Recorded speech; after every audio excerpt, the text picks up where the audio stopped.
Luke Wierman for the Terrapins. Anthony Ghobriel, the Navy transfer, ready to face off here for the University of Virginia.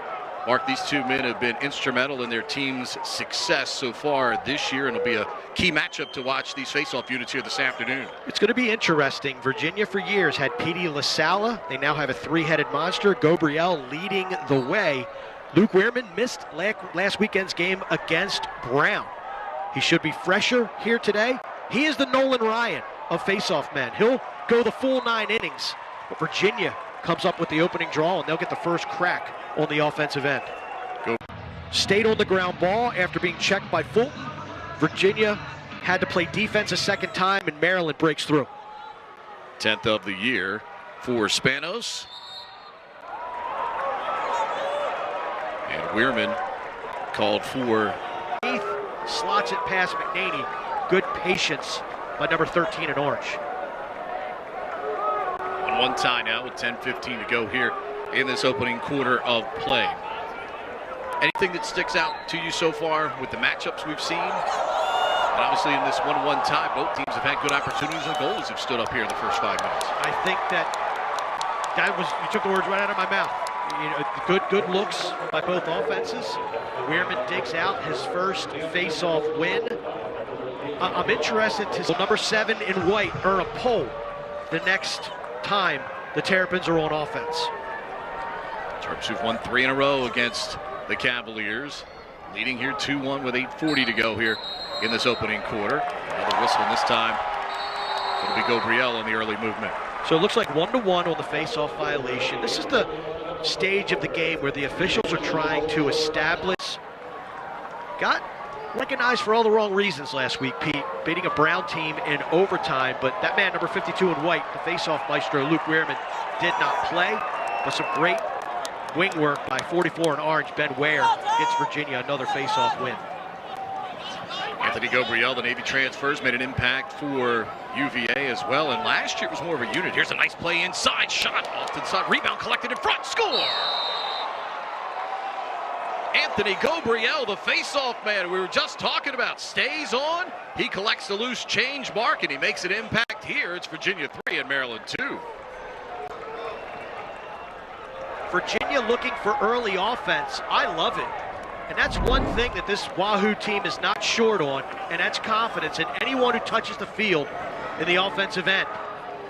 Nice shot by number 5, Terenzi. The rebound right to 32.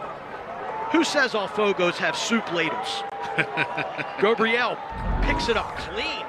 Great form as he solves McNaney and gives Virginia the 1-goal lead. Mark, despite some of the sloppiness we've seen from Virginia early in the quarter, they still now have the 3-2 lead here with 4:50 remaining. And here's another one of those face-off men you just talked about, Pete. Thomas Colucci, Colgate transfer, but can't win the exit. Good wing play by Maryland. So important to have good wings when you're trying to win face-offs. And Lars telling us this St. Patrick's Day greetings for the Maryland defense, and Virginia up by a pair. 3 goals now for UVA in the last 1:42 to wrestle the lead away from Maryland and lead here 4-2. Wierman doing the work out the back door here.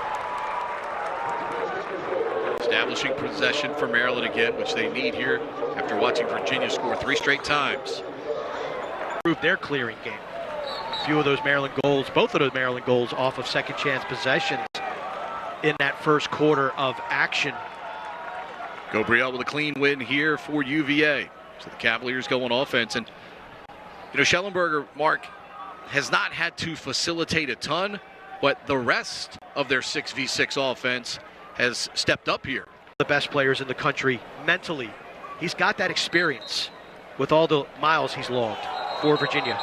That's going to be a hold on Ghobriel there against Wierman, and Maryland will have the face-off. You talk about the quality of the poles for UVA, though. They leave wear out there in that 6v6. So, Pete, that is wrist-strength slap shot hockey right there. Schutz with that background out of Deerfield Academy up north.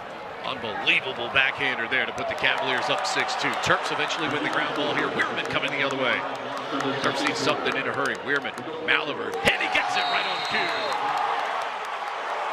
Eric Maliver, the senior out of Atlanta, puts it home, and the Terps need it the most. Stops a 5-goal run by Virginia, cuts the lead to 6-3.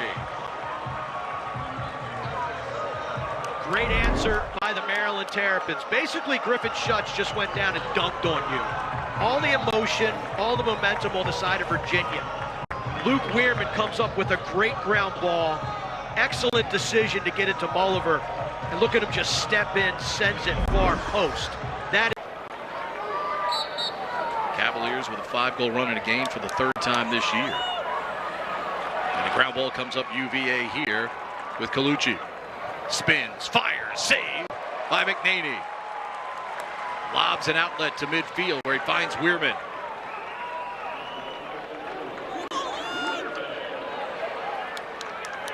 not the greatest decision by Colucci, uncorking that shot.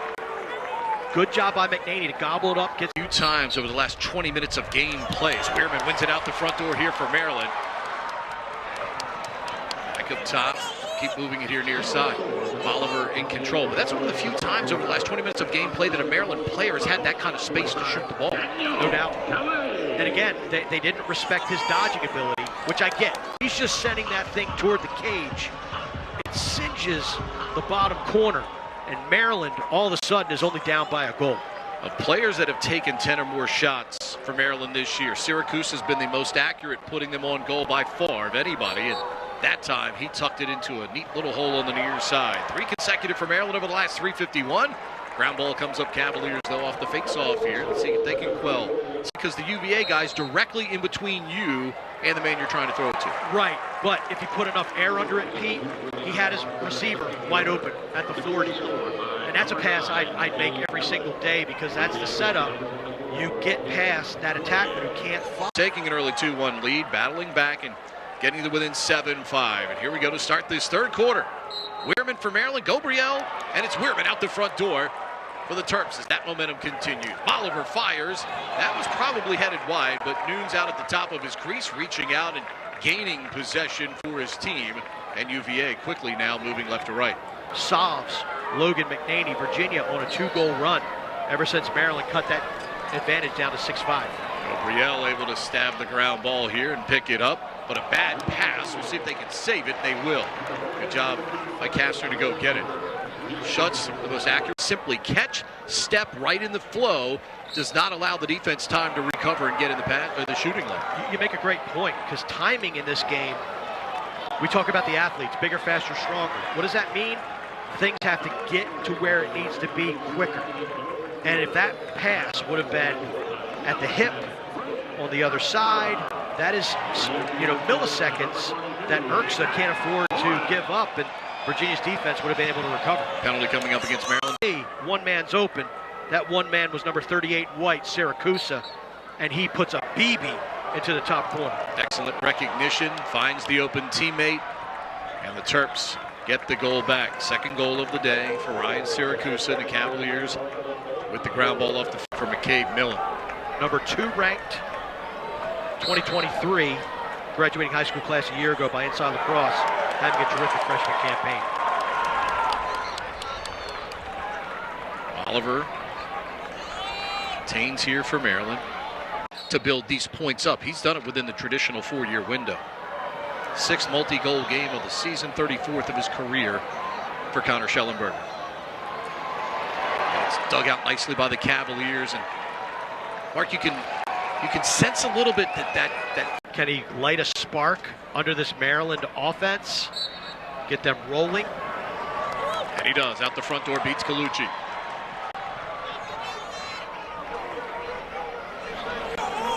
This area right there, that is a big goal for Virginia to keep their foot on the pedal.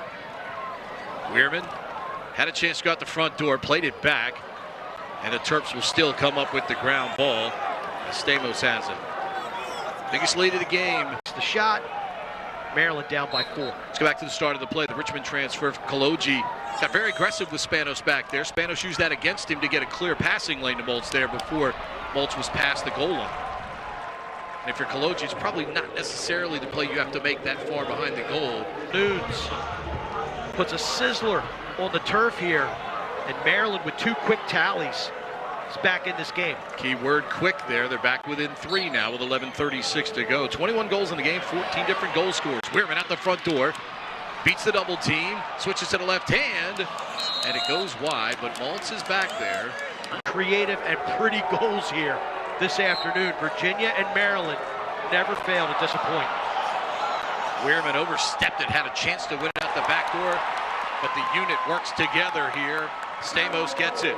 Well, Virginia had taken Maryland's crowd out of this game. They're back. You can hear the cheer. Second one today.